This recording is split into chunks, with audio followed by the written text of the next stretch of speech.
Any sister? Assalamu alaikum, brother. This is a question from a non-Muslim audience. Her question states that we see on television many women being tortured in Afghanistan. Why do Muslim men torture or degrade women in Islam? Sister asked the question that we see on the television, that Afghanistan, Muslim men are torturing women. So why in Islam, Muslim men torture and degrade the women? Sister, this question was replied just a few days earlier on the second day of the conference, on Saturday. On Saturday, 31st of October, I gave a talk, Women in Islam Protected or Subjugated. And I gave the talk in detail. So ask your friend to watch that tape, watch the DVD. Inshallah, it will answer all the queries.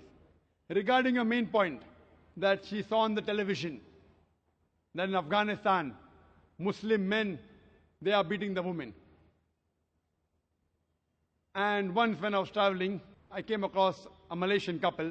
Both of them were doctors. They said that they spent more than a month in Afghanistan. And they told me that what they saw on television, the Taliban's beating the women, they aren't Talibans. So I asked them, how do you know? They told me that we have been in Afghanistan, we have spent more than a month. We know how the Taliban tie the turban. When we see an Arab, we feel all Arabs the same.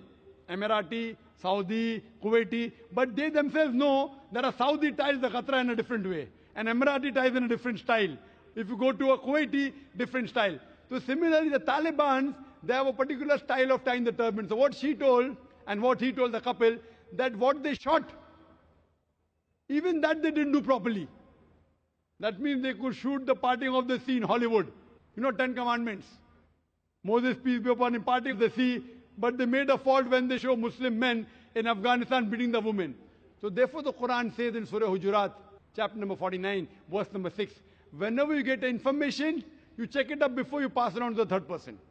What we realize, this is the gimmick of the media.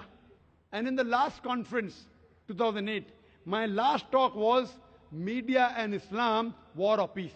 And I showed how the media goes out of the way to malign Islam.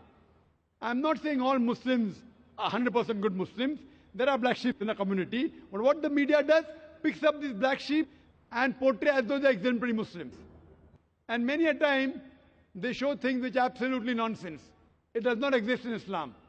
So ask your friend to watch my tape, Women's Rights in Islam Protected or Subjugated, and Media in Islam, War or Peace.